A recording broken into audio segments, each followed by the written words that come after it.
For more information, see sky.ie/speeds. The Sunday Papers on Off the Ball.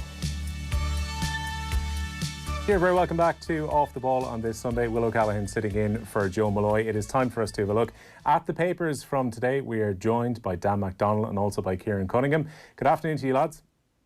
Afternoon. Hi, Will. How are you? Dan, what do you make of our Sunday offerings before we start to dig into the detail on this? What's caught your eye in the Sunday papers?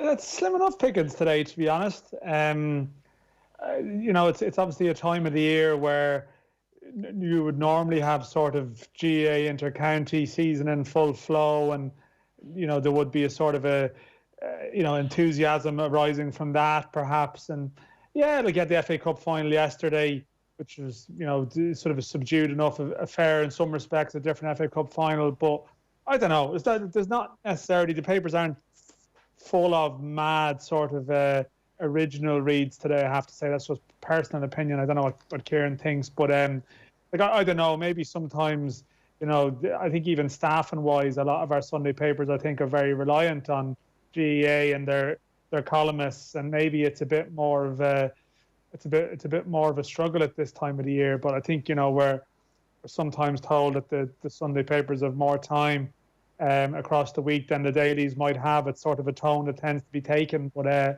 not necessarily overflowing with original stuff today. But like maybe a lot of people are on holidays and stuff like that. That could be it. Kieran, we do have some very interesting nuggets to look at, but I think is it fair to say in a more general sense across the papers today, very dominant FA Cup final fallout, understandably. GAA, GPA seems to feature very heavily across the papers today. Yeah, and it's a bit of a slog, to be honest. Like, I go along with what Dan is saying. If I wasn't doing this review today, I don't know how much of this stuff I would have read, to be honest. Like, I know it's the time of year, and it's, I was thinking this week, like, I should be in Tokyo this week for the Olympics and probably trying to watch a Donegal game in the Super 8s at some ungodly hour on GAA Go. And, everybody had an idea of how the year would pan out. And obviously it's been very different. But at the same time, and holidays kick in at this time of year, absolutely as well. But I did find, often if you're bored writing something, the reader will be bored reading it. And I was bored with quite a lot of the stuff in the Sundays today. And just to contrast with the Saturdays, I know myself and Dan might be biased because we work for Daily, but I thought the Saturday papers were much stronger yesterday, and it's often the case.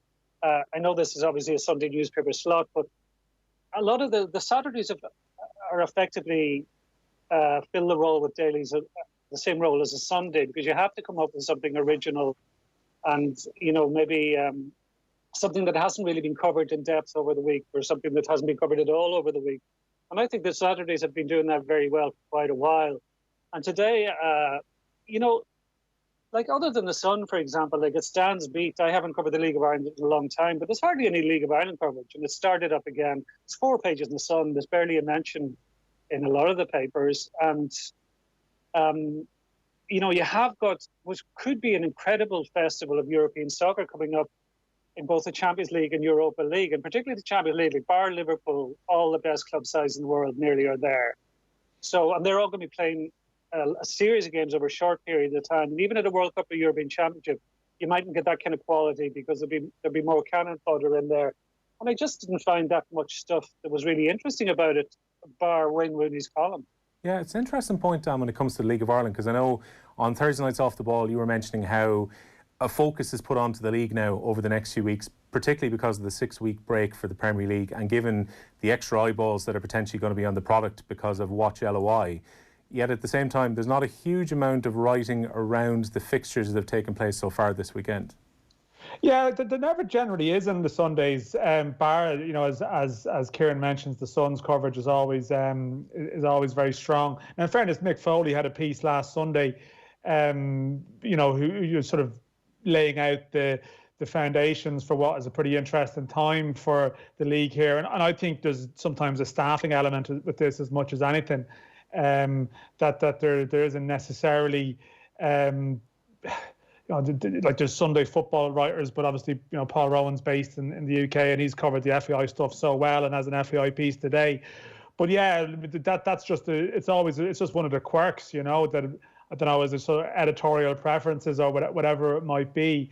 I always would argue that the League of Ireland is an untapped resource for stories to some respect, because it's all about stories. All people want is original reads, and there's people in the league and there's stuff going on at the moment, but I think it's very interesting. Now, in fairness, like, you know, Sunday Indo have a couple of pieces today, Tommy Conlon and Eamon Sweeney, about their experiences of going to, well, in Tommy Conlon's case, their experience of going to a club game. But certainly, I would have thought personally, you know, there could have been a Sunday piece arising from maybe the closed doors experience on Friday for league games and stuff. But there's not necessarily people there to do that, and it's a tone and a style. I mean, a lot of the Sunday stuff is column heavy in some titles. It's very, very reliant on their columnists, and you know, but just for whatever reason, like a couple of the columns today, it sort of feels like you know what the opinions are going to be at the start of it, and so at the end of it, you're not necessarily enlightened. And it's just one of those weeks, I guess. That's what happens. But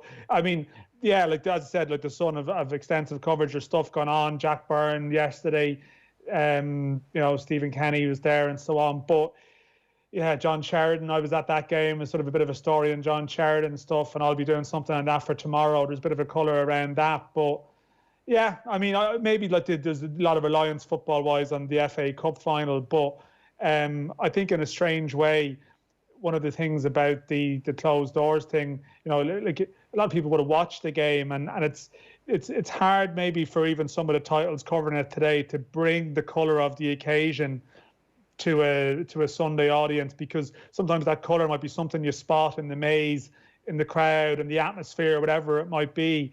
It's slightly unusual, but yeah, it would have struck me like the League of Ireland had this big streaming experiment. We've had 2 days of it now. I know Owen Kaiser referenced it in the Sun yesterday. I think there could have been something on that maybe somewhere, but it hasn't necessarily materialised anywhere. And it's listen, we're not being completely downbeat. There are some good pieces in the paper today, but and I am like hopelessly biased, but I think that, you know, the Saturday certainly in recent weeks, you know, have been thinking outside the box, and I don't think there's a huge amount of thinking outside the box in a lot of the Sundays today. Kieran, we might actually start with that Tommy Conlon piece then. It is on the 5th page of the Sunday Independent's sports section, and effectively it's like a diary piece for his experience. Went to the Limerick Club Championship games on Friday night just gone. I found a very different experience pulling into the LIT Gaelic grounds to normal, where you'd be trying to fight to get in through gates, and he was saying it felt like an empty Ennis Road when he was on his way in. And this has been the experience where crowds have been capped at 200 people for the last few weeks at sporting events in Ireland. And particularly when it's come to Gaelic games, it includes the backroom teams, the players. So really it's about 50 people from each club. His story, though, I guess has the wider implications across quite a few of the stories today, where potentially on the 10th of August, the government might actually up that number to 500. Yeah, like I think in the Sunday Indo news section today, they have a leak from the government that's going to be, I think it's going to be announced on Tuesday, that will go up to 500, because there's various pieces across the papers, you know, going into this lack of numbers. And, you know, Shane McGrath defends it, and I've been the Shane McGrath side of it, and others like Eamon Sweeney have been against it. And my issue with it, I kind of got weary of the special pleading for sports. You know, why should sport be treated any differently? Like, a lot of people have really suffered through the pandemic, not just in a medical sense, you know, people who've lost relatives, but like the music industry has been devastated, and it's doubtful if it'll ever be able to recover. It's like small businesses, Dublin city centre, etc. And like the argument, like it's only a few weeks ago really since it seemed we would have no sport this year, and now it's getting up again, but there's still been a lot of complaining and whinging. And you know, the argument for sport coming back, the strong argument we made was a mental health aspect, that it helps people to play, the participation element, and that's back. So no, that's where you get the serotonin rush. So now people want the crowds back in and everything. But how do you control that? Like, you can say in the Gaelic grounds in Limerick, where Tommy was, you know, it holds 40,000, so 100 spectators are ludicrous, but you can't really distinguish between different grounds, I think. And then it gets complicated. Like, you could be a concert promoter and say, okay, why can't I put on a concert in the Phoenix Park and have 2,000 people there? You know, it's a massive place. You could easily spread 2,000 people. So I think you have to have blanket policies across the board, and there will be hard cases. But, you know, Tommy goes into the reality, like, I haven't covered the League of Ireland in a long time. But the last couple of years, it started going to Shelburne a lot, just because they're their local club, and a friend goes on a Friday and is way hooking up with them, you know, at the end of the week. Like, he would take his son off, his son would go off with his friends. And we just, you know, you'd be half watching the game and half just catching up. And like Tolka Park, compared to what it was, you know, it's a relic. Like, it's half of it is closed down. The sightlines aren't great. You know, it's a rundown stadium now. But I really loved it. Even like up to the last couple of games I was at, there were first division games. There was hardly anybody there. The quality wasn't great. And that strikes me about the whole streaming thing. To me, a large part of the League of Ireland experience, a huge part of it, is being there. Because we're so used to soccer on TV. You know, we have so many leagues out there. Like, we have to do something now because of the restrictions. But I think people do crave the personal experience of it again. And Tommy just, you know, gets into the practicalities of it. Like, there is social distancing, there's hand sanitizers. Like, it's you're going to a game, but it's not like the experience that you're used to in any way. Dan, did you find that, I mean, not from a GA sense, but covering the League of Ireland on this weekend? Because I saw some of the pictures from Oriel Park, and you saw that, like, whole rows had to be blocked off. Then there was one seat and maybe a whole load of block seats around that too. Even just being there in terms of covering a game from the press area, what was Oriel Park like on Friday night? Because normally that would have been hopping when Pats were playing St. Pat's on a Friday evening. No, like, it's surreal. It's not the same. And I would have been in Tolka Park yesterday, and it's similar. And it's curious. I'm very torn on this. You know, I probably do. I'm more so on the side of probably Kieran and Shane McGrath ultimately when it comes to it. But in saying that, when you go to the games, I understand why it's jarring for people and why there's a commentary around it, because I think I saw someone earlier posting scenes of, was it Tato Park or something, or you will see crowd shots of beaches or wherever it might be, and shopping centres where it's more congested, and then you go to the grounds and you do find yourself like in Oriel Park, there's big spaces around behind the goals, and you're thinking, well, of course it would be safe if people were there. But I mean, unfortunately, like a lot of what's happening with the virus here, it's about the messaging and the signal that you send. And like it's almost like wearing a seatbelt, a lot of it. Oh yeah, you might be safe, and going to the matches should be safe. And I think, you could let more people in. And I don't really have an issue with it going up to 500, because I think that's manageable. But it's not just purely about the actions of letting that many number of people into the game. It's about the messaging that goes with it. It's about the people have to travel to go together. I appreciate why there probably has to be a blanket policy, because otherwise you just end up spending your whole time getting bogged down into technicalities. Like I know that the FAI at one stage were talking about the game with Finland coming up and wondering, could you get 15,000, 16,000 people into the stadium? And a lot of that was even a discussion around, well, what about families going together? But again, how do you police that? Do you have someone with a census copy there to see the people sitting together? It's not ideal. It's completely an unprecedented thing. But I do think, it just jars a bit to look for special permission for sport, because I just think the optics on seeking it aren't great. While there's obviously you will look at the pictures of empty stadiums, and you will see people getting around it. I think was there a county game in GAA in Donegal where there was loads of cars pulled up, and I know Finn Harps are very unhappy over that, because they could have they could easily fit a couple of hundred people into separate entry and exit points of the ground and have no problem whatsoever. And more often than not, people will be fine, but it's about setting the precedent. Being part of, unfortunately, we don't want sport to go away again. This is I think what we have now is unfortunately a best case scenario for a period of time. Our case count wouldn't be madly encouraging over the last week or so.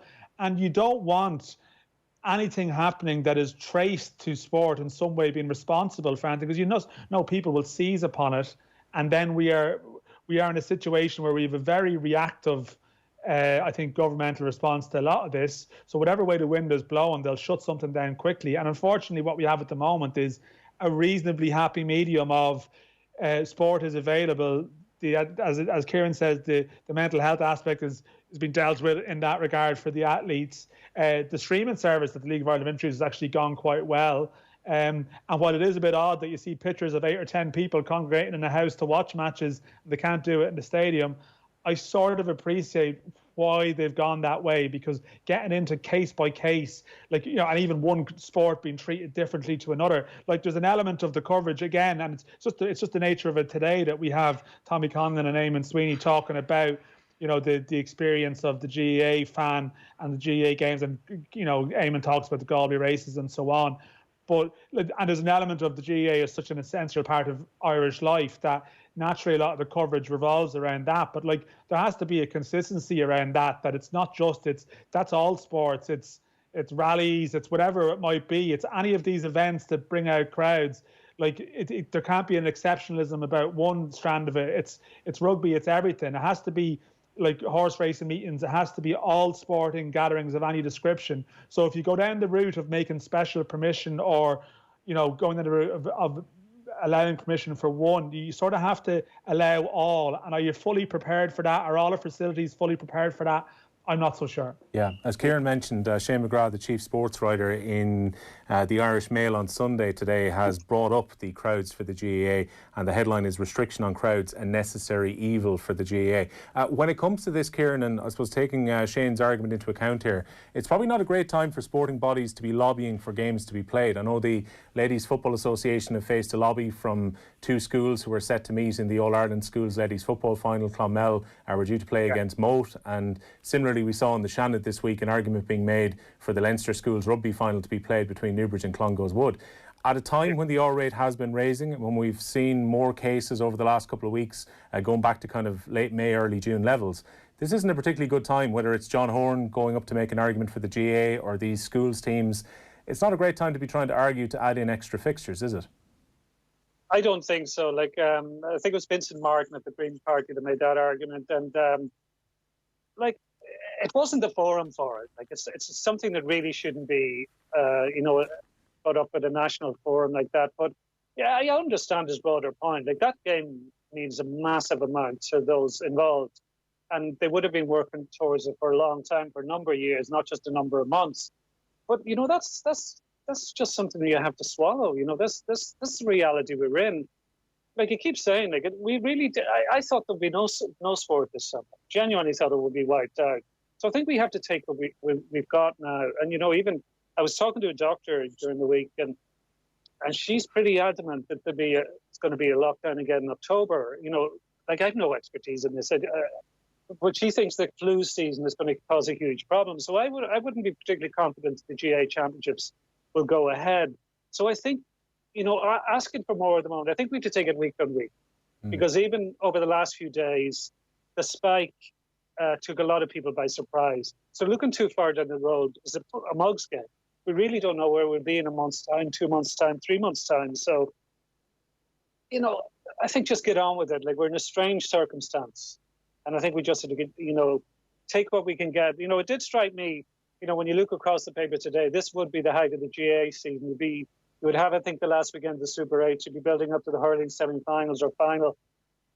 And it did illustrate to me how dependent the media are on inter-county games. Even though, you know, you had this whole club free county thing, that people are really weary of the debate. But if you look at the national media, the club stuff doesn't really impact. You know, I know RT are showing some games, TG Car, etc. The scope is probably too wide, though, Kieran, for them to cover really at national level. But I think, like, I know you've worked in local radio as well, Will. I think it's more. I think generally it's a more local radio, local paper thing. That it's harder for the Sunday Independent, Sunday Times to focus in on a club game that will attract national attention. You know, when you get to later stages, finals or provincial championships, yeah. But at this stage, you know, it is a battle. And I think that's left a lot of GAA reporters scratching their heads a bit. We have to take a break because we're heading towards the news at 2. We're going to pick up the conversation with football. We'll also talk about all the GPA coverage across the papers this weekend too. But the news is coming up at 2. The Sunday Papers on Off the Ball. Let's face it, masks help prevent the spread of COVID-19. Wear a mask. From News Talk. It's not the sun I see. staring down at me.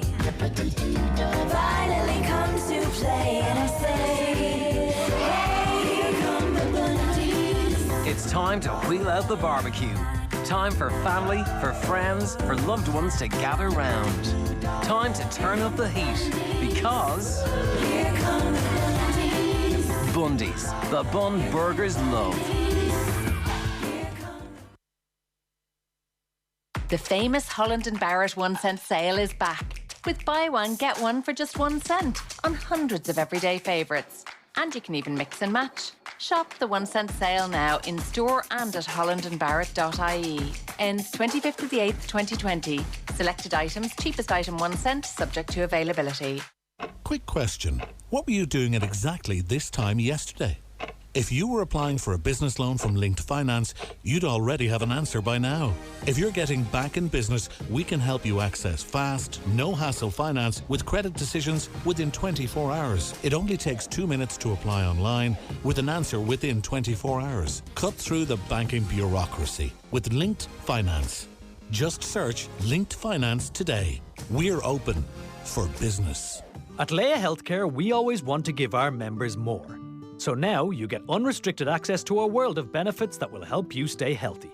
From convenient video calls with a GP to get prescriptions online, to easy access to experts when you finally want to do something about your ropey knee or dodgy back. And if you do need to see someone urgently, our clinics are available for minor injuries, all without you needing to put your hand in your pocket. Let's stay on top of your health, in every way. Leia Healthcare, looking after you always. Insurance provided by Ellipse Insurance Limited, trading as Leia Healthcare. Leia Healthcare Limited, trading as Leia Healthcare, and Leia Life is regulated by the Central Bank of Ireland. Unrestricted benefits are available until the end of August. Fair usage policy applies. At Super Value, we have everything you need this bank holiday weekend. Like, save 33% on our steak sale across Super Value Fresh Irish strip loin and sirloin. Plus, save 33% on Super Value Fresh Irish fillet steak from the butcher counter. And buy any 6 bottles of wine and save €10. It's got to be Super Value. Enjoy alcohol responsibly. Hate missing out? News Talk Extra is news, entertainment and all the latest podcasts, plus expert tips and competitions straight to your inbox. Subscribe now at newstalk.com/extra. Across Ireland. This is the IMRO Radio Awards Station of the Year. This is News Talk.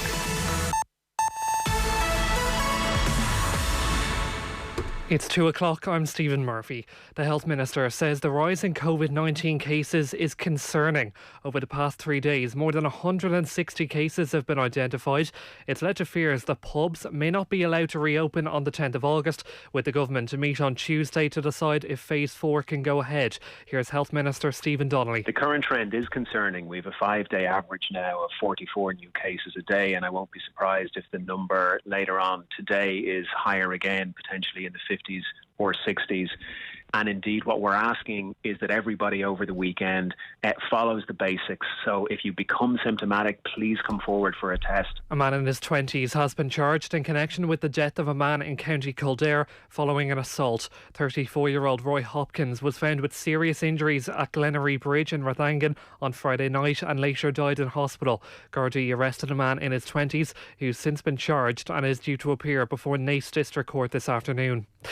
A motorcyclist has died in a crash in County Wexford. It happened at 7:15 this morning when the bike crashed at Frankfurt roundabout near Camelin. The man in his 30s was pronounced dead at the scene, and Gardaí are asking any witnesses to come forward. A government TD believes the pandemic unemployment payment is discriminatory. The Department of Social Protection made a change so people who travel to green list countries won't have their payment cut.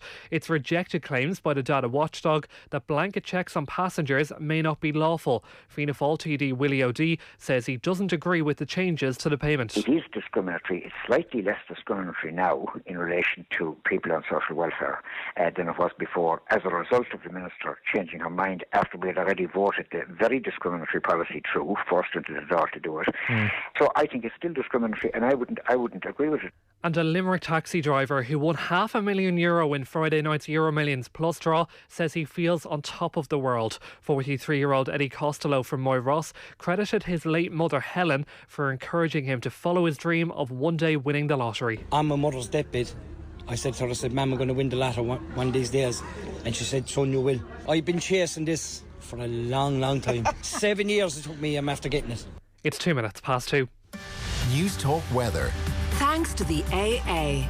For great value home insurance, go online to the aa.ie. Sunny spells today with a few scattered showers. It'll be cool with highest temperatures 14 to 18 degrees. And now you're up to date on News Talk. The Sunday Papers on Off the Ball. Welcome back to the Sunday Paper Review. Will O'Callaghan sitting in for Joe Malloy on this Sunday. We've got Dan McDonnell from the Irish Independent and Kieran Cunningham, the chief sports writer with the Irish Daily Star, joining us to take a look at all the stories in the Sunday Papers. We were talking about Gaelic games and the restrictions on crowds and so on just before we went to the news at 2 o'clock. Kieran Cunningham, I very rudely cut across you, so I'll give you a first shot on all the GPA coverage that we've had. It's multiple across many of the papers today. You've got Sean McGoldrick's story, which I think is particularly interesting, that the GPA are hoping to try and renegotiate their deal with the GAA before the end of John Horne's tenure, which puts a serious clock on things. We were talking to Donal O'Neill, one of the co-founders of the GPA, during the week. His feeling was that the GPA has gone a little bit soft, that they've been stuck in a bit of a rut compromise-wise because of the deal that they cut with the GAA. And he feels that once financing came in from the GAA to the GPA, that effectively it was a better deal for the GAA because it offered them control. Now, the GPA are trying to renegotiate this. Is Paul Flynn being a bit optimistic and trying to get a deal with the GAA on terms of this agreement before the end of John Horne's term? Well, I would think there's pressure on because the current deal is about to expire pretty soon, and also because of what COVID-19 is doing to the GAA's finances, or will do to the GAA's finances, is likely to leave a massive hole. So if they wait a year, it might be very, very hard to get anything like what they want or what they expect. So I think that there is pressure for them to do business as soon as they can. I'm sure, I would say yourself and Dan agree, but it's kind of hard to plow your way through this GPA stuff because it's kind of been very repetitive. Like the same things have been said about the GPA for years. Depending on who you're reading, you often know what they think because they've made it very clear their opinion either way. And a lot of it is opposition to the GPA. There is a lot of opposition, particularly among prominent columnists and among certain of the journalists as well. And, you know, like Paul Flynn was very keen for people to stress the positive work they do, and the amount of players they help and the programs they have for welfare and mental health, etc. And those numbers are out there. So I think they would have been keen to get those numbers out there.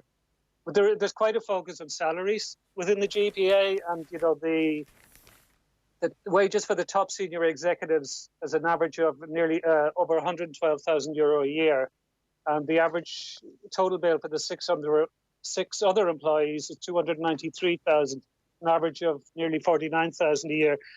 You know, and it's right to highlight that and ask, is that value, are they paying over the odds? But at the same time, I think the same question should be asked of the GAA. And the 14 top executives of the GAA earn an average of 125,000 a year each. You know, so, you know, if you're going to scrutinise one, you have to scrutinise them all. And I think as well, when you do focus on salaries, people living in Dublin, you need a quite decent salary to be able to live in Dublin properly. You know, if you have any ambition to buy a house or even to be rent a decent place, and a lot of places don't pay well enough. So perhaps the GPA paid a bit over the odds, but there's a hell of a lot of people in Dublin who pay way under the odds. Yeah, I think Donal O'Neill made a very fair point when he was on speaking to Joe on Tuesday night just gone too, when they were talking about the GPA and the amount of money that flows through in terms of government funding and funding from the GAA. Around 70% of their income comes from the two sources. The point he was making was that the GPA will continue to require money at the levels that they're taking it from, while the GAA continues to be a financial monster. So while the GAA continues to do deals with multinationals and they're bringing in big money in terms of their gate receipts and in terms of their commercial arrangements, understandably the GPA, as they represent the players, will try and take as much of a cut from that money as they possibly can, particularly given this is an amateur organisation.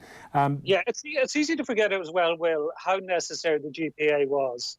Because I remember for years, for 4 or 5 years before the GPA was founded 21 years ago, the amount of interviews you do with GAA players or read with GAA players or listen to with GAA players they all brought up the same stuff. They all brought up how badly they were treated, the struggle to get basic mileage expenses from county boards. You know, you had stuff like county board officials would be going out checking cars after training to see if there were 2 or 3 players in the car, and they were all claiming for mileage, which mileage would have been 10 pence a mile or something. You know, the struggle they had to get training gear or football boots or anything. So players were treated really badly for years, and there were a couple of attempts made to start up players' unions in the past, and they fell at the wayside very quickly. So Dessie Farrell in particular is a pivotal figure in the history of the GAA because he stuck with it, took a lot of criticism for it, and put it on a solid founding. And I know some players who has helped greatly, who've fallen on hard times, and it's got them out of a hole. And a lot of the work they don't publicise because a lot of it is stuff that the players themselves wouldn't want publicised. So I think it's become very, very fashionable to bash them and think they're, you know, the great Satan. But I think the GPA is essential, but because of the GAA model, you know, that it's got this kind of amateurism that isn't really amateurism. It's financed by a governing body, which is a very strange relationship for a players' union. And it's something you wouldn't get in other sports because obviously most other sports have a professional element. So it's facing into an interesting 10 years, and the 10 years that it'll shape could be very different to the shape it's in now, I think. Yeah, at the risk. Yeah, I think that's interesting because it's my curiosity at coming at it from a sort of an external view to some degree is to what is the function of it supposed to be, you know? Because I am, like as I said, like the whole relationship of being under the wing to some degree and being reliant on funding support from, in theory, the association, the GAA that you're meant to be holding to account by representing your members. There's obviously a sort of an element of a conflict of interest there, and I appreciate there's probably all these welfare programs and so on. I'm probably more used in my parish to like the PFAI, who are now they actually had an issue of perception because their offices are in the FAI, but probably shouldn't be really in all reality, but that was a practical thing.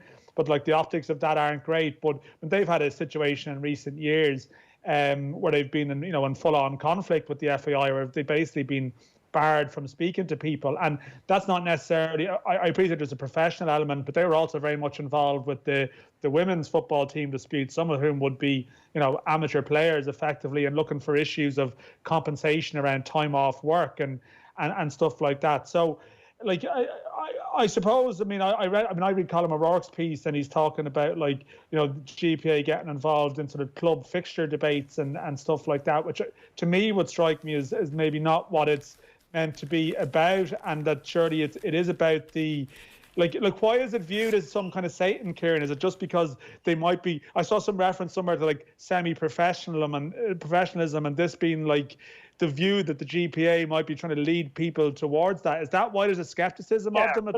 Is that basically where it's born from?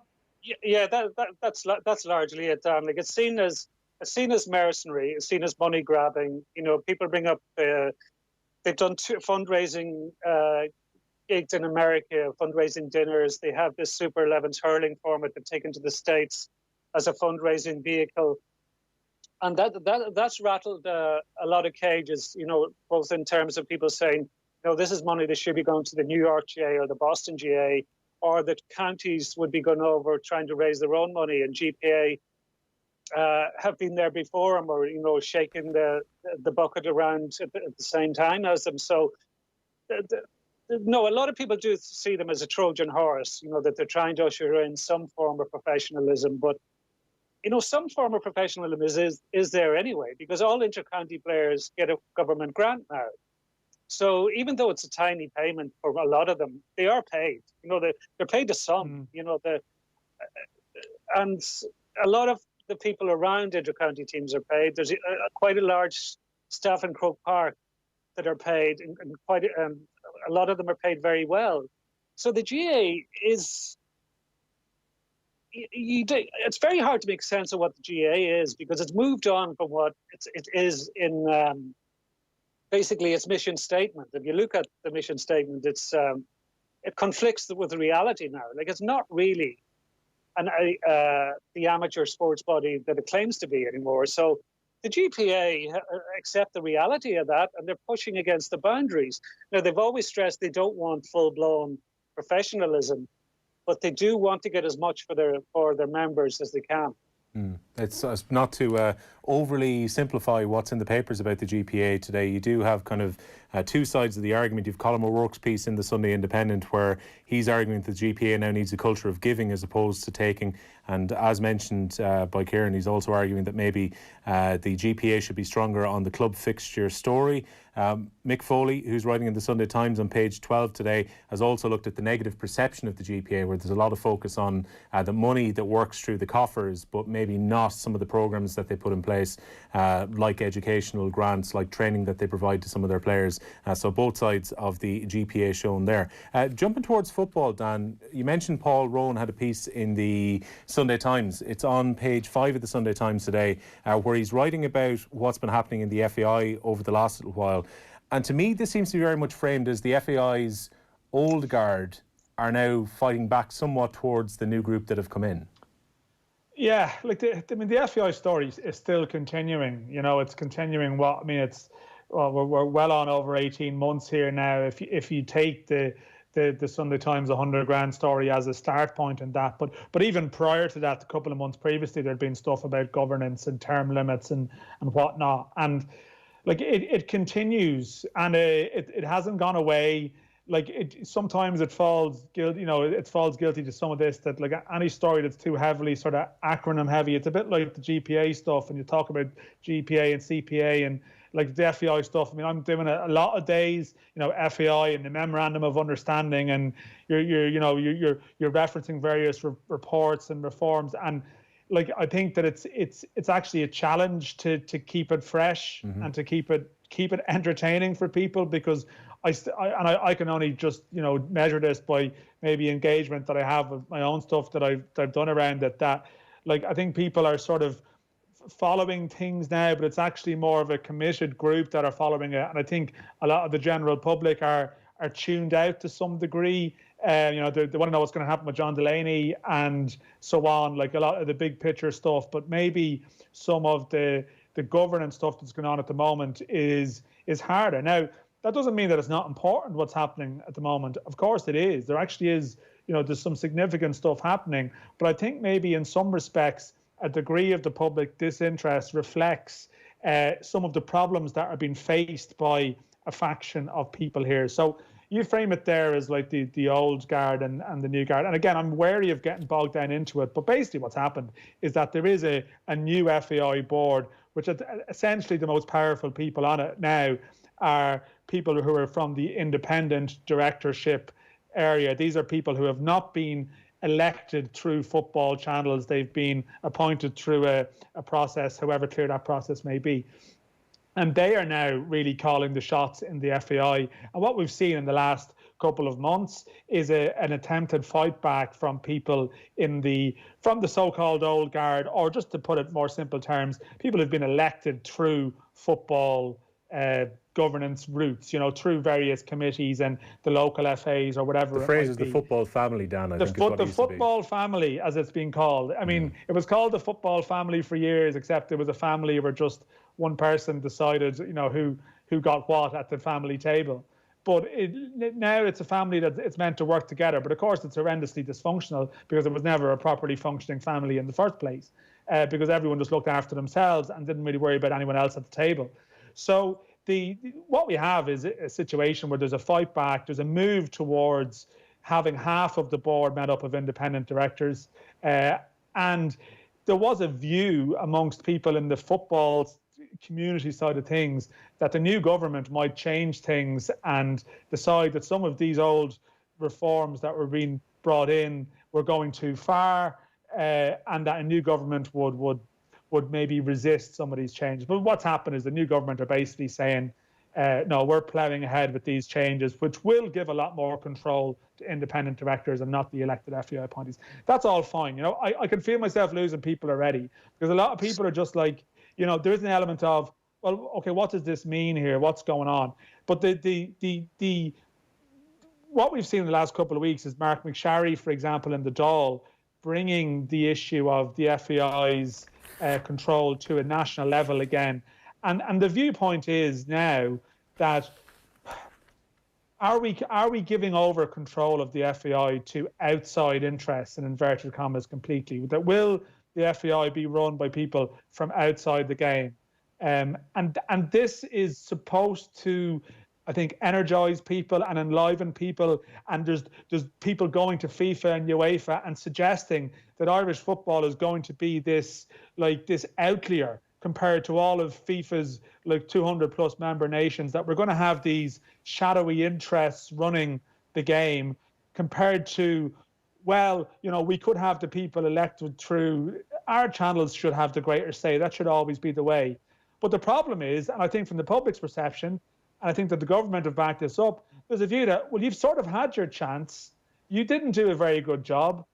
For years, there was a system there which proved that the system of bringing the FAI, populating the FAI board with people coming through constituencies, it didn't work. And in reality, a lot of it has been interpreted as a last attempt by the old guard to preserve their positions rather than a broader debate on what we should do. Now, someone said it. Someone actually put it very well to me the other day. I spoke to who's involved in this, and they actually said that actually there are some of the correct questions are being asked about the new FAI at the moment, but they're being asked by the wrong people. And I sort of subscribe to that. I think there's valid questions about the process and how things have happened over the last 6 months, but it's very hard to take seriously the claims of people who have suddenly found their voice, having said nothing, absolutely nothing for 16 years, and particularly the last 10 years when the FAI were sort of sleepwalking towards disaster. And some of the stuff that Mark McSharry, unfortunately, who's made headlines for other reasons, that he's come out with in the last couple of weeks is rewriting history. It's completely rewriting history. He had something last week where he suggested that former board members who ask questions are now being sidelined and can no longer serve in committees. Whatever about referencing old FAI council members who maybe weren't happy with the Delaney years, but they had their reservations privately and they weren't necessarily viewed as being a part of the regime. They still have to accept their their responsibility for not saying very much. But board members, the suggestion that there was these board members who were asking questions, that's just, I don't know who's briefing Mark McSharry, but they are presenting an alternative version of history that, by him putting it out there so strongly, is urging other people to look at it and go, well, this is just clearly the old guard trying to protect her position here, and it's completely clouded the whole debate. But hasn't Mark McSharry also been in the Dáil for quite a bit of the Delaney era? He's been a public representative. He's been there for 18 years. Yeah.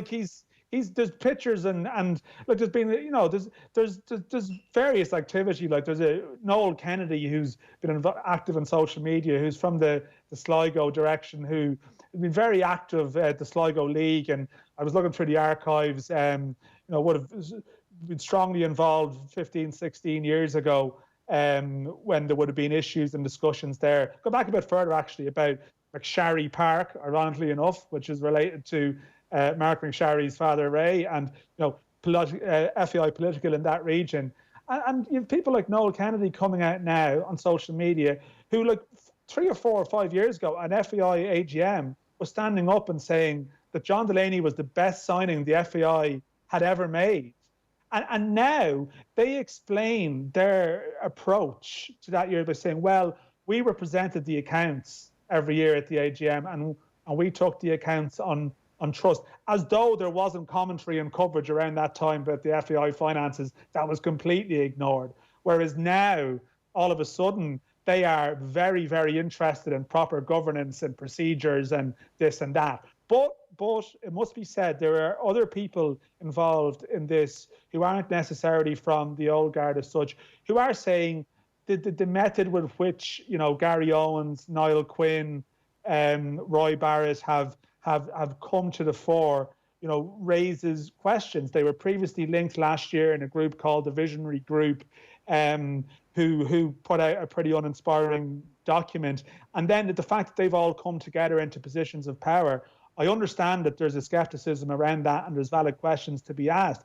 But what I have to say is the concept of 6 independent directors being on a 12-person board, to me, it doesn't really frighten me, because they may be more independent as entities than, like, the language seems to be that it's 6v6, so that the 6 will want one thing and the other 6 will want the other. When surely if you have a vibrant, properly functioning board, you'll have 12 people all operating together. But the language now is very much like it's going to be camps, because that's what we do. And like, that is the old school FAI politics that needs to be taken out of the place. So there's a few things on. There's an emergency council meeting on Friday. I know the FAI are doing some stuff on Wednesday. The Paul Rowan piece today, actually, the detail of it explains how basically Roy Barrett and the new FAI board, the strong voices, have got government on side. They've got FIFA on side. They've got UEFA on side. There's a line from an unidentified board member there who basically says that they've been outflanked by the new people in charge of the FAI.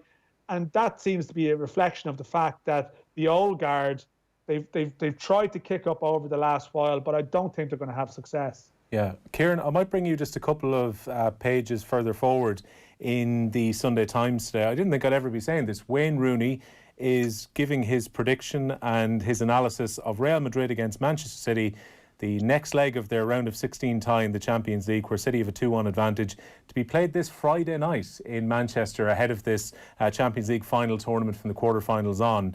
Very unusual end to the Champions League season, but we've got Wayne Rooney's quite interesting opinions on this. Yeah, I think it's been mentioned here on a few different Sundays by different people that he's been an exceptional columnist, and I didn't think it was a huge surprise, because he did an interview with David Winner, I think, for ESPN, maybe, I can't remember how long ago it was, 10, 15 years ago. And the way he thinks about the game and the way he explains the game and the way he played his own game is really fascinating. And it's far more insightful than you often get from players. And, he's carried that into the column, and whoever ghostwrited it as well. I presume it's ghostwritten. But there's a few little things that I wasn't actually aware of. When you look at City, City are routinely talked up as possibly the best team in the world, or one of the best teams. And that I've always wondered, but they lost 9 times in the Premier League. Keep being told as if it was a poor Premier League. And how could the best team in the world lose 9 times? But Rooney points out they lost every other Big Six club, supposedly Big Six club, beat City last season. And Wolves beat them twice. United beat them 3 times in various competitions. And there's something, and it'll be brought up this week, and it bugs Guardiola more than anything, is that he's never won the Champions League without having Lionel Messi in his team. And he did have an exceptional team at Bayern Munich, at Barcelona, obviously. But he went to Bayern Munich, and even, domestically did really well. But I think Bayern have now won, is it 8 in a row? 8 in a row after this season, yeah. Yeah, so more often than not, they're going to win anyway. So, but they fell short big time in Europe when he was there, as City have. City, they've yet to get to a final. I think they've been to 1 semi-final. So, for all the money that's been put into them, they still have a lot to prove in terms of Champions League.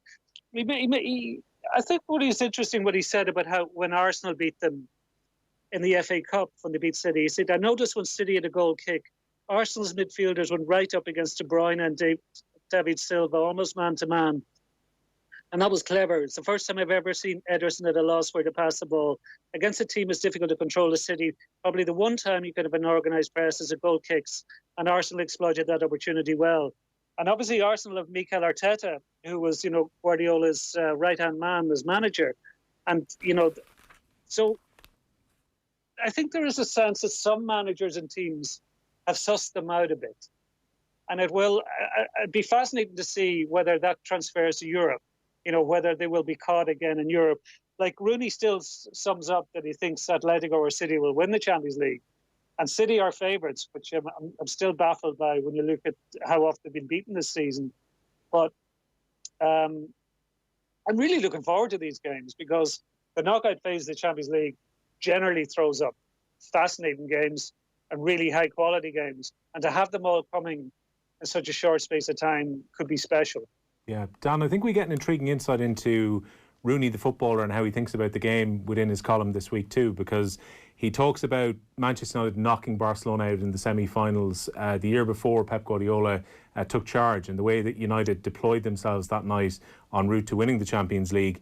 And then he talks about Ferguson's change in approach, where he was setting them out to attack and also leaving themselves wide open in the finals in 2009 and 2011. There's some very interesting little nuggets from Rooney tactically within this article. Yeah, listen, what you want from a columnist, I mean, the whole function of a columnist and the reason that they get paid well to do it is that they can give insight. You want to learn something. You want to take something from these pages and think, well, this gives me a better understanding of a situation, of what it's like to be on the pitch and involved in these games. And it's not just like a forced opinion or an easy headline or a sort of a generic sort of type of column where you sort of feel like this has been phoned in when he's on the golf course or something. The Rooney column is never that. And like there's actually, you can pick several aspects of it. Like now, as a result, he always generates a headline that's picked up elsewhere. And the story that's coming out of this is that he's been very critical of Alex Ferguson, actually, or been critical of Ferguson, not like over the top, and it's buried in the context of a piece, but I can see why it would be a headline taken elsewhere. Speaking about how in the Champions League finals where Manchester United played against Barcelona, that Ferguson got it tactically all wrong compared to 2008 semi-finals when basically Manchester United swallowed their pride to some degree, as Rooney puts it, and they didn't use that term, but they had to basically cede possession, let Barcelona have possession and just deal with it and absorb it. And he tactically explains, how to deal with the threat of Abidal and Iniesta on the left side, and that would have been part of his brief. And he goes into great detail about how between himself and Michael Carrick and Paul Scholes and Park Ji-sung, they did actually a lot of the running that day, and it was the defenders who didn't, and they kept the shape. But I think he speaks. Was it the Champions League final in? I'm not sure if he specifies which Champions League final it is, because they obviously lost 2 to Barcelona. But he has a specific line that he remembers Alex Ferguson saying, "We're Man United and we're going to attack. It's in the culture of this football club." And Rooney says he was in the dressing room thinking, "I'm not too sure about this.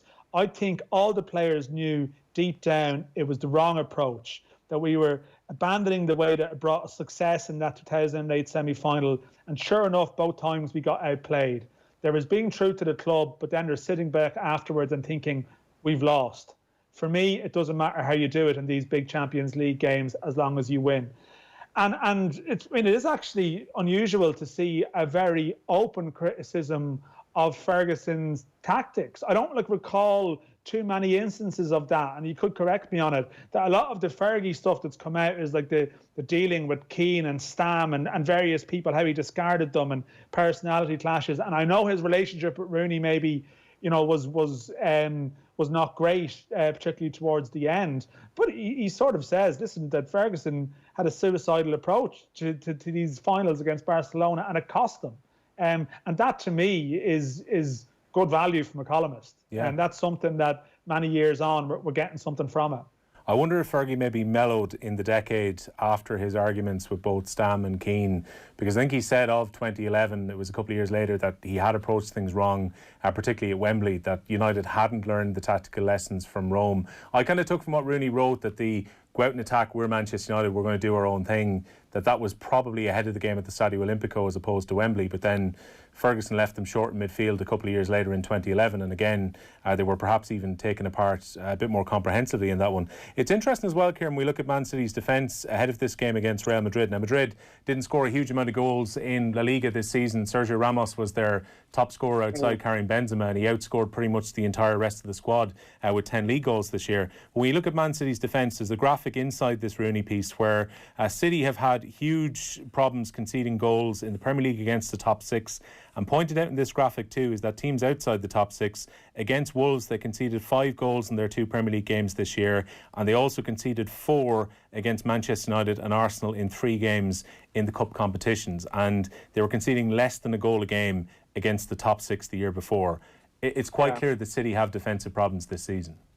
Oh, well, without a doubt. Like a lot of it was put down to Laporte, Aymeric Laporte had been missing, but even when he came back, I think there were still issues there. Like I know Vincent Kompany was injured on and off for the last few seasons that he was there, but he made such a difference when he was there, and I don't think City have anything like him anymore. Even though Laporte, can look like a top class player.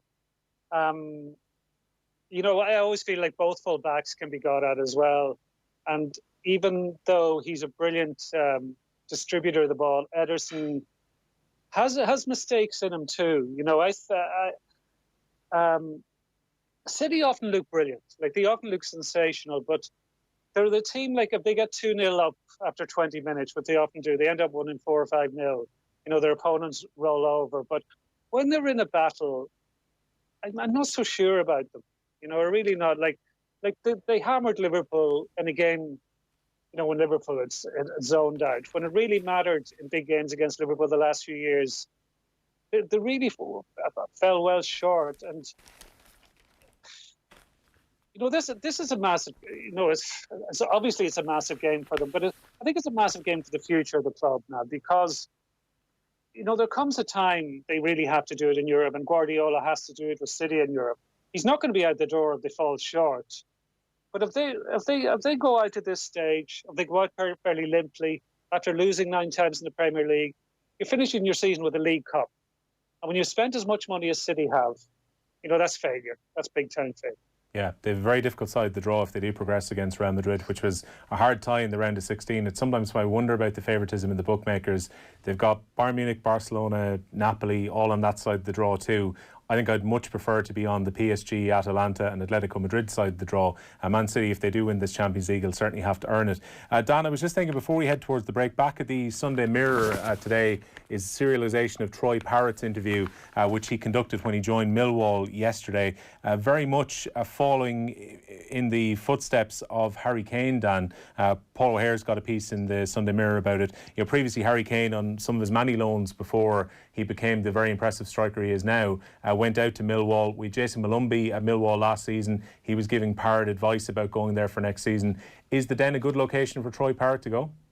No, I think it is. I think it's perfectly, it's the perfect move for him at this stage. I think, he was obviously linked with loans even in January, and I think I got the sense at that stage, Spurs, I don't think we're massively keen on it, and I think they're quite protective of Parrott. I think it suits them that it's London as well, rather than sending him off somewhere as such. I think there's an element that he just needs to maybe mature in a couple of areas, but there's no doubting that his football ability is top notch. But he needs to get on that ladder. I mean, if you were talking about Ireland games in September, which they're creeping up around the corner. You can see why, say, Stephen Kenny, who I don't think he's going to pitch in too many young lads, by the way, but I can see why he would have more reason at the moment to trust Aaron Connolly or Adam Ida, even based on the club experience they're getting. And the reason Parrott hasn't got those minutes is he's at a better club than those. I've no doubt if he was at Brighton or Norwich, he would have got more minutes this year. But I don't think Jose is going to be at Spurs this time next year, personally. But it's no harm for Troy to go to Millwall for a year and learn. I mean, the Parrott comparison is easy. The Kane comparison is an easy one to make, I guess. But there is something in it. I think there's similar representation in terms of, the agency side of things, and they know the route. And at this stage, the fact that Millwall nearly got promoted or nearly got into the playoffs this year. And the excitement that's around them, that's what strikes me. Sometimes we're very guilty about getting too excited about our own players here, and it's not necessarily reflected across the water. But I even was over doing some stuff around Parrott last year. He actually is a name in England. There's a lot of expectation around Troy Parrott, and Millwall, the fanfare that there was for an 18-year-old signing on loan, compared to what there would have been when Harry Kane went there and people back in the day. He's got expectation on his shoulders here, but also as well, he might not necessarily have crowds at the start. So there's almost that perfect opportunity to go in there to some degree and show what he can do. I'm really looking forward to it. Yeah, it's an occupational hazard in OTB Towers that Richie McCormick particularly puts on the Europa Youth League midweek during the season. So we've had to watch a lot of Troy Parrott over the last 18 months. And Kieran, he's looked very impressive when he goes up against players of his own age level, and even he's been good for Spurs under 23s. But crucially, this move to Millwall means he's going to be playing against men for the next 12 months. And we're probably going to learn an awful lot about Troy Parrott in this period. Yeah, no, I think it'll... I wouldn't say the making or breaking of him. Like I wouldn't go that far; it'd be ridiculous. But I think it's an important part of his development. Like loan moves are very much part of the game now. Like particularly if you're at a big club, you generally will have a couple. You'll have a couple as part of your CV over the years. And it's important to remember he's only 18. Like if you look at the on-loan strikers who've made an impact in the Championship the last couple of years, Ryan Brewster, go for Liverpool to Swansea. Excuse me. Scored 11 goals, I think, in 22 games, did really well. But he's 20. Tammy Abraham last season was 21, scored 23 goals for Derby County and one for Chelsea. So, they've been sent out on loan from big clubs at a time when they're a couple of years older than Troy Parrott. So it shows, I think Troy Parrott will score goals in the Championship. I think it'll suit him. I don't think he's much chance of getting into the Tottenham team anytime soon. So it's an ideal move for him. But really, it's down to himself. Because if you look at the Harry Kane thing, I remember talking to David Ford about it. David Ford was the Millwall goalkeeper at the time.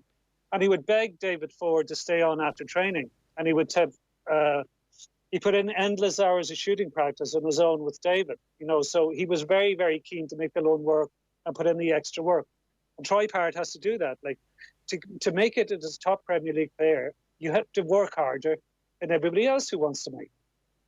OK, we're going to take a very short break here on Off the Ball this Sunday. When we come back, we're going to be talking about two of the most interesting articles, I think, of this weekend. We'll be talking snooker and also looking forward to the PGA Championship and the transformation of Bryson DeChambeau. The Sunday Papers on Off the Ball. On Friday, October 19th, people all over Ireland will be shining a light on homelessness as they sleep out to raise funds for Focus Ireland. And News Talk wants you to join them. We're asking business leaders, corporates and people across the country to give just one night to sleep out and raise vital funds for those who are homeless in Ireland. You can join one of these socially distanced events in Dublin, Cork, Wexford, Limerick or Sligo, or host your own event. Register now at focusireland.ie/shine a light. Proudly sponsored by Bord Gáis Energy. And find out more on air and on newstalk.com.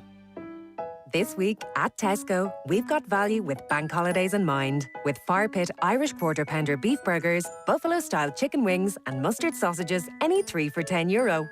Fresh fruit and veg like our Tesco sliced mushrooms and lime 4 packs, only 49 cents each. Mix and match selected treats like Cadbury chocolate and Maltesers bites, any 3 for €4. And cool down with a wide range of Magnum ice cream tubs, now half price. Tesco, every little helps. The Galway Races is usually known to attract its fair share of horse racing bluffers. You'd see more bluffing than a Leaving Cert French oral. Je suis un grand baguette. More bluffing than the Monday after in All-Ireland. I think it's strep throat. More bluffing than a Leinster House press conference. Yes, I have in fact read the 300-page tribunal report. And while no bluffers or experts can attend this year, you can live stream every thrilling minute of action from this year's Galway Races for free on the Paddy Power app. Paddy Power. 18+ gamblingcare.ie. Come home to ultra-fast broadband and Sky's best ever Wi-Fi for our lowest ever price, from just €30 a month. So you can now play games, stream music and download movies at ultra-fast speeds for less than ever before. To switch from just €30 a month for 12 months, search Sky 30.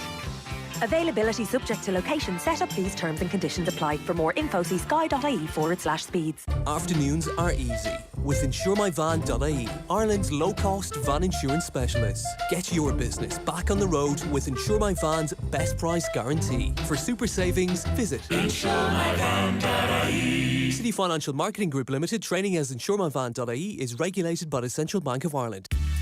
The Sunday Papers on Off the Ball. Welcome back to our Sunday paper review here on Off the Ball. If you've missed any of our chat with Kieran Cunningham and Dan McDonnell, you can get the podcast on otbsports.com, or you can also check out the new OTB Sports app where you can get all of the listen back options there. It is available in your app store now. Gentlemen, moving forward towards the golf, because we've got Memphis on currently, WGC St. Jude Invitational, which is the warm-up event ahead of Harding Park in San Francisco next week, what turns out to be the first major of the year, the behind closed doors PGA Championship. But Bryson DeChambeau over the last few weeks has captured the imagination a little bit, no less so because of the transformation, both in terms of his size with the muscle that he's packed on during lockdown, but also the extra clubhead speed and the distance he's been getting off the tee.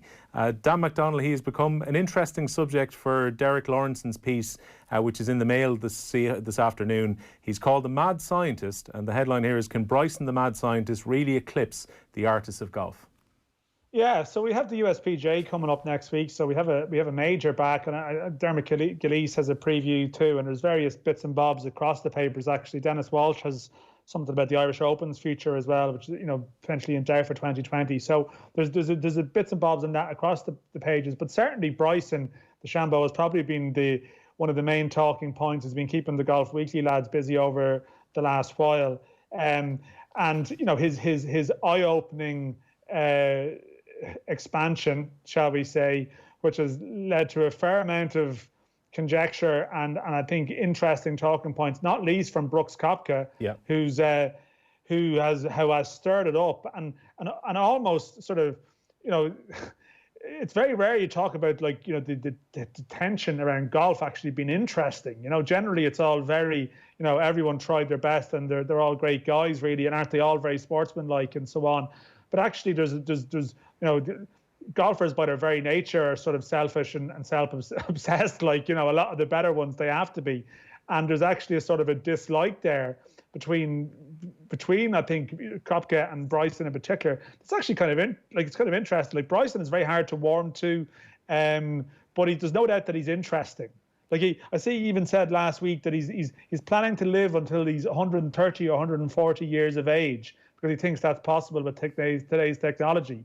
So, I mean, we may not be around to see if he lives out that prediction, but he's clearly thinking outside the box, certainly in his thinking. But I mean, he's had this issue in recent weeks where he doesn't actually like the intrusion of the cameras, and he takes on the rules officials publicly. Like, he's had, I think Lawrenson mentions that on Thursday at the FedEx International, he argued for a free drop because fire ants were within the vicinity of his ball. Now, golf is supposed to be about the great honor of, you call your foul. Anytime someone calls their ball moving, they're hailed as a heroic figure. Whereas Bryson is more so, it's almost like he's calling for VAR all the time in terms of what's going on. And I think Koepka was actually playing yesterday and made this joke about, I think there might be an ant on my ball. Yeah, he said to his caddy, I think there's an ant. And then his caddy goes, seriously? He goes, I'm joking. He can't help himself. But I have to admit, it's sort of hearing all of this and seeing this is possibly more absorbing a sporting spectacle than every shot having someone shouting mashed potato or something. I'm actually really looking forward to the USPGA, and I know golf isn't everyone's thing. I'm not sure if Kieran's a big golf fan, but I'm actually interested. But I mean, yeah, there's a lot in this piece just about how he's he talks about how he wants to make the old golf courses obsolete.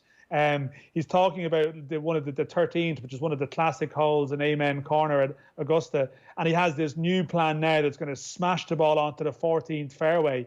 And the traditionalists are horrified by this, and he's very hard to warm to, but he's sort of interesting. And I must admit, I don't particularly like him. I actually think that there's still, valid points to be raised, and not to be sort of flippant about the sudden expansion and the dominance and there's a lot in that. But I suppose you need more to go to it than just speculating. But there's certainly a lot in that.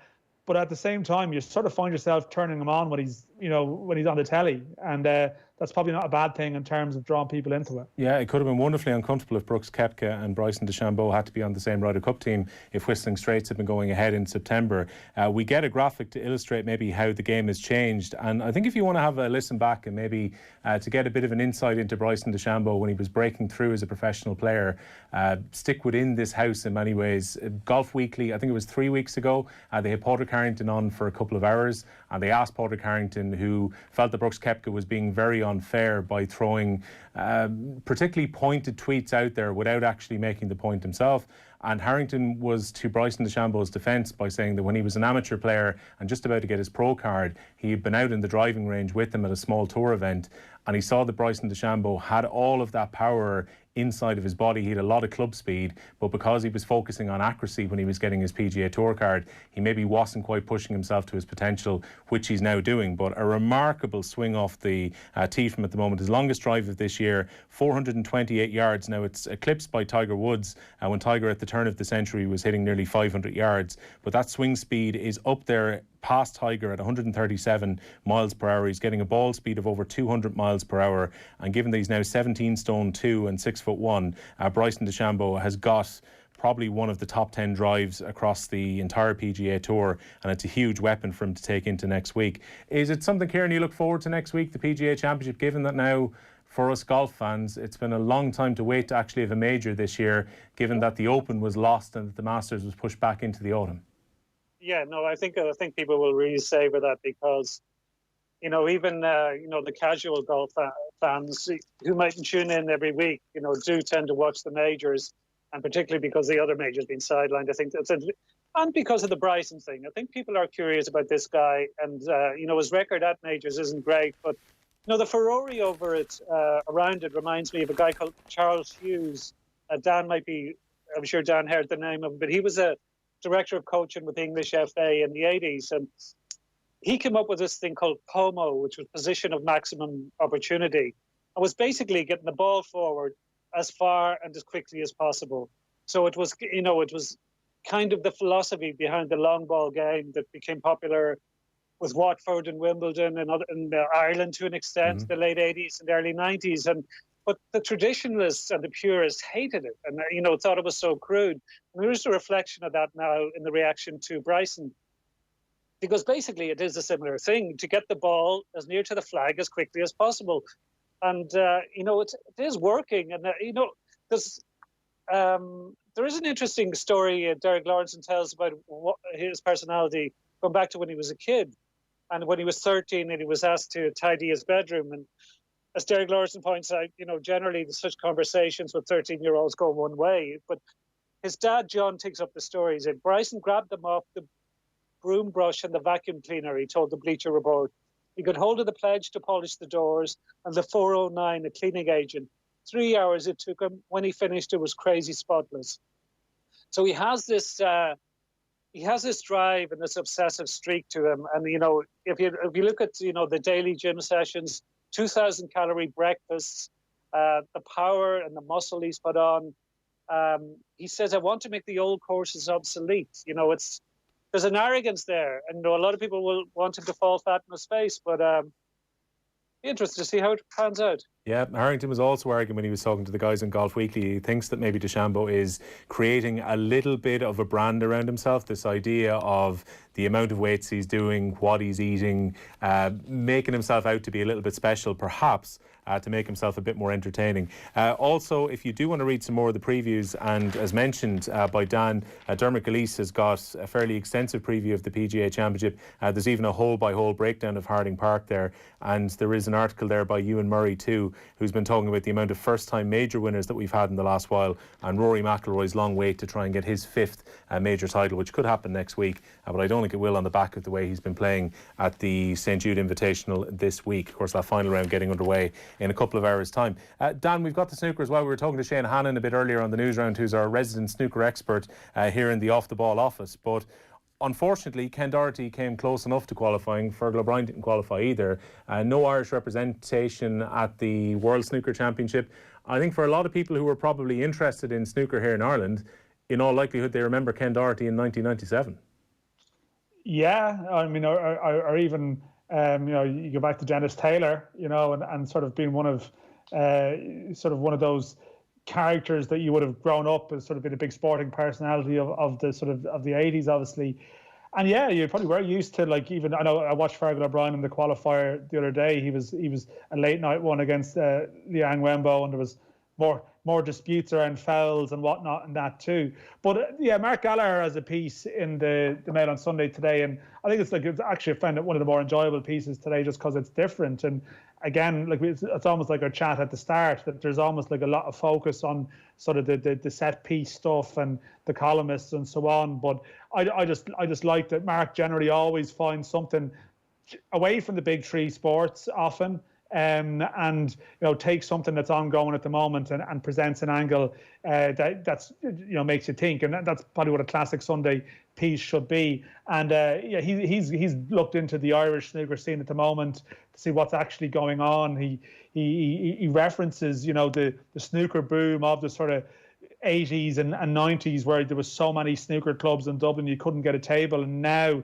I think he makes a point. He is speaking to someone who's involved in the scene, because I think he went out to Crossguns on Tuesday, one of the oldest snooker clubs, and saying you can count on both hands now the number of places where you can play the game. There must be no more than 6 or 7, which is very different to the norm that used to be. And it does seem to be some hope that there's 2 young kids from Cork coming through at the moment, Aaron Hill and Ross Bullman, who were in the early qualifiers. They're both 18 years of age, and obviously snooker, Ken Doherty's still going a good sort of 30 plus years on from that. So there's no time limit on these guys, but there seems to be a view that maybe there's some good players coming through. But for whatever reason, snooker's changed. There's a lot of Chinese players and there's a few Thai players coming through, and maybe despite that popularity and success that we had, did our social habits change? Like you wonder what it was that moved things away dramatically. But it looks like we have a couple coming through now. But it's just a good piece just to get an appreciation of the scene and the situation that's there at the moment, just to see what's actually happening. Because it is unusual, I guess, or disappointing to have it's a very British and Irish orientated sport, perhaps, and we have no representation in the World Championships. Yeah, and the point made here, Kieran, and it happens with so many sports, is that it's been made that these young people are here, they're trying to kind of scrape a living on the tour. In the case of Aaron Hill, he's got a wild card. He's at the moment able to play a limited amount of tournaments. It's not going to sustain him full time as work. And that realistically, if these guys are going to make their way over to England and to make an impression on tour, they're probably going to need financial backing to try and do so. Yeah, absolutely. And, one of the most interesting elements to Mark's piece is, it impacts what happens snooker. Like, why has snooker fallen away? And I remember when there used to be snooker halls all over Dublin, and basically it was a Celtic Tiger that killed it. Because, I talked to Ken Doherty about this a few years ago, just took out with Ken saying, and he says, if you have 12 snooker tables, there's a lot of space. If you rented that as office space, you'd probably get 3 times as much money. And Ken also pointed out to me that attention spans is part of it, because if you've got PlayStations and iPhones and Xboxes, the thing about snooker, it needs endless practice. You need to put in hours and hours of practice every day on your own, and can be quite boring. And a lot of kids don't have that kind of attention span now. And, I was thinking about it this morning. Like I worked as a barman in the Stag's Head pub in Dublin for 4 years, and there was a snooker hall. It's just off Down Street. There was a snooker hall down the road, and it was only known as Johnny's. It didn't have any sign, but it was a massive. It was over 3 floors. There was a huge amount of space there, and Johnny used to come in. Like, as far as I could see, he survived on a toasted beef sandwich and Jameson whiskey, and nothing else. I never saw him eat or drink anything else. But he was there for a long time, and you go into that snooker hall, and even now in the early 90s, it was empty a lot of the time. There'd be 1 or 2 of the tables taken up. And now it's been turned into 4 Dame Lane, which is, a kind of a super pub there that a lot of people would be familiar with. So a lot of snooker places like that was prime location. It was a massive building in Dublin 2, 3 minutes walk from Grafton Street. So to have that, it's very difficult for that to survive as a snooker hall when you have that prime real estate in such a prime location. And like Ken told me what it used to be like. Ken told me, like, he would finish school at 13, 14, He would get the number 15 bus into town, to places like the Cosmo on, I think it was Dorset Street or O'Connell Street, and he was hustling. Like, he would say to the guys there, I'll give you a £25 start. And really, he should have said, I'll give you a 50 start or a 60 start. They didn't realise how good he was. And he'd get a 5 or a 10 here. And like, that was his pocket money. He did, and that's a whole world that Ken grew up in. Changing times. Kieran, I'll have to leave you there. Many thanks to Kieran Cunningham and also to Dan McDonnell for joining us on our paper review. If you missed us, you can catch us on the pod. We're going to be talking Olympics and Paralympics when we come back after the news headlines at 3. The Sunday Papers on Off the Ball. Horse racing is back and it's on the telly, so you can experience it at home on your terms. Whether that's dressing for the occasion, Did you buy a waistcoat for the dog to match yours? Yep. getting really into the lingo, Well, you know, this filly goes well on good ground and will really fancy this trip. or watching with your mates. Is everybody on the call? So what do we reckon for the 4 o'clock, lads? And there's one thing we'll all experience together, the thrill of the final stretch. Get into racing at home on your terms. Go to hri.ie. Horse